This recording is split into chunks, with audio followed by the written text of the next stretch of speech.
जय श्रीकृष्ण मित्रांनो, आज जन्माष्टमी. तर आज घडलेला एक प्रसंग सांगतो. एक पती पत्नी टू व्हीलर गाडीवरून जात होती आणि गाडी काही जास्त फास्ट नव्हती, त्या वेगात आपले चालले होते तिने.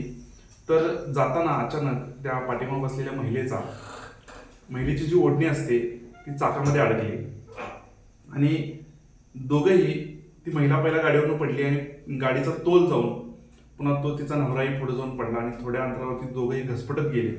अर्थात स्पीड जास्त नसल्यामुळे दोघांनाही फारसं लागलं नाही, पण अंगावरची कपडे थोडी फाटली आणि त्या फाटलेल्या कपड्यांसह ती महिला उठून बसली आणि आपली स्वतःला सावरत ती आपले फाटलेले अंग झाकण्याचा प्रयत्न करत होती. इतक्यात आजूबाजूची गर्दी गोळा झाली आणि तिच्या मदतीला काही लोक आले, पण काही कौरवांच्या दृष्ट नजरेने तिच्याकडे पाहणारीही लोक तिथं होती.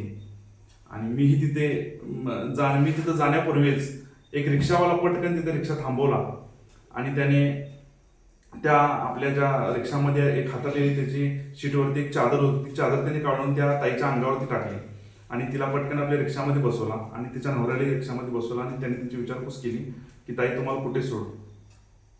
आणि आज जन्माष्टमी दिवशी कदाचित त्या ताईला एक कृष्ण भेटला असं वाटलं आणि वाटलं की कृष्ण होणं फार अवघड नाही. फक्त एक लक्षात ठेवायला हवं की आज राधेचा कान्हा होण्यापेक्षा द्रौपदीचा कृष्ण होणं आज काळाची गरज आहे. आणि एक घरी येऊन भगवद्गीता वाचत असताना भगवद्गीतेतला एक अध्याय आठवला. कर्मण्येवाधिकार असते मा फलेषु तदांचले, कर्म करत राहा, फळाच्या अपेक्षा करू नका. भगवान श्रीकृष्ण सगळं बघताय. तुम्हा सर्वांना जन्माष्टमीच्या खूप खूप शुभेच्छा. जय श्रीकृष्ण.